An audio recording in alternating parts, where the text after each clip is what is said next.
जो चल रहा है कि चंद्रयान 3 से इसका प्रसार हुआ है, बिल्कुल वैसे ही जैसे कोरोना के बारे में कहा गया था कि साहब कोरोना का 5G की जब टेस्टिंग हुई है ना, उसकी वजह से कोरोना घर घर तक पहुंच गया। जैसे 5G सब जगह पहुंच गया तो उस इलेक्ट्रोमैग्नेटिक वेव पर बैठकर कोरोना पहुंच गया। ये उतनी ही फर्जी बात है जिस तरह से 5G की बात फर्जी थी, एग्जैक्टली ये भी उतनी ही फर्जी बात है। बोले सर फिर ये बात बनाई क्यों गई? ये इसलिए बनाई गई क्योंकि कोइंसिडेंस ऐसा रहा कि जिस समय देश ने चंद्रयान 3 लॉन्च किया उसी के तुरंत बाद आई फ्लू के मामले बढ़ गए। आई फ्लू के मामले बढ़ गए तो लोगों को लगा चंद्रयान 3 क्या गया, आई फ्लू आ गया। ऐसा कुछ भी नहीं है, ये केवल फिजूल बातें हैं।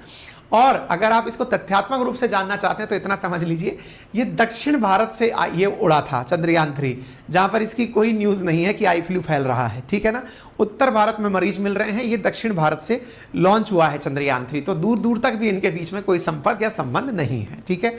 दूसरा मिथ है कि ये बेहद संक्रामक है। देखिए इस बात को लेकर दो राय नहीं है कि ये संक्रामक नहीं है, ये ऑब्वियस ही बात है कि ये फैलता है, और फैलता है तो इसके लिए बेहद संक्रामक शब्द कि इसके पता नहीं इससे क्या महामारी जैसा हो जाएगा, ऐसा नहीं है, ठीक है। यदि आपकी आंखें लाल है तो क्या ये कंजक्टिवाइटिस है? जी नहीं, जरूरी नहीं है कि आपको इन्फेक्शन हुआ हो सकता है एलर्जी की वजह से, धूप की वजह से, डस्ट की वजह से, पोलन ग्रेन्स की वजह से, आपको आंख में लगी हुई चोट की वजह से आपकी आंखें लाल हो गई हो। तो हर आंख का लाल होना कंजक्टिवाइटिस नहीं है। एक मिथ, एक भ्रम ये है कि ये सिर्फ बच्चों को होता है, इसमें भी जान लीजिए, क्योंकि बच्चे हमारे जितने भी हैं वो स्कूल्स में अपने दोस्तों के साथ बड़ा क्लोज कांटेक्ट में रहते हैं।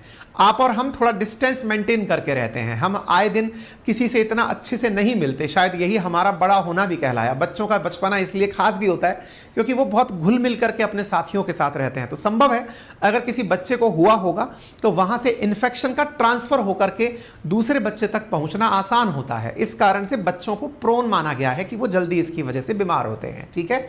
अच्छा, क्या आप और हम भी बीमार हो सकते हैं? बिल्कुल। यदि आप किसी ऐसे ऑफिस में हैं जहां पर किसी को हुआ है, उनके कॉमन यूज की हुई चीजें अगर आपने यूज की हैं तो संभवतः आपको भी इसका परेशानी उठानी पड़ सकती है। फिर है सर इसको आंखों को बचाए रखने के लिए क्या ध्यान रखा जा सकता है? पहली चीज, आप आंखों को बार बार ना छुएं और ना ही उन्हें रगड़ें। आंखों से अगर पानी निकल रहा है तो साफ टिश्यू अथवा साफ रुमाल इस्तेमाल में लें। अगर आंख में आपको थोड़ा भी पेन फील हो रहा है तो 2-3 बार गर्म रुमाल रख करके अपनी आंखों की सिकाई कर सकते हैं। साथ ही साथ आंखों में किसी दूसरे के इस्तेमाल हुए मेकअप को आप ना लगाएं। जैसे मान लीजिए किसी ने काजल लगाया था, काजल लगाया, एक बार में लगाया, फिर दोबारा लगाया, अब आपने भी वही काजल लगा लिया तो उंगली से वो काजल आपके पास में आ चुका है, आपने भी लगा लिया तो आपने अपने पास में उस इन्फेक्शन को बुला लिया। बाहर अगर निकल रहे हैं तो आप चश्मा लगा के निकलें। चश्मा क्यों लगाएं? क्योंकि अगर पोलन ग्रेन्स की वजह से या बैक्टीरिया हवा के माध्यम से आप तक पहुंच रहा है तो वो चश्मे की वजह से बच जाएगा। साथ ही साथ हाथों को सैनिटाइज करते रहें। मान लीजिए कि आपने किसी से हाथ मिलाए थे या फिर किसी के साथ आप क्लोज कांटेक्ट में आए थे तो आप अपने हाथ पर सैनिटाइजर इस्तेमाल करके अपने हाथ को क्लीन कर सकते हैं। साफ पानी से 3-4 बार आंखों पर समय समय निकालकर छींटे मारते रहें। और अगर आप कॉन्टैक्ट लेंस लगाते हैं, कुछ लोग चश्मे के स्थान पर कॉन्टैक्ट लेंस लगाते हैं, तो प्रॉपर साफ सफाई का ख्याल रखें।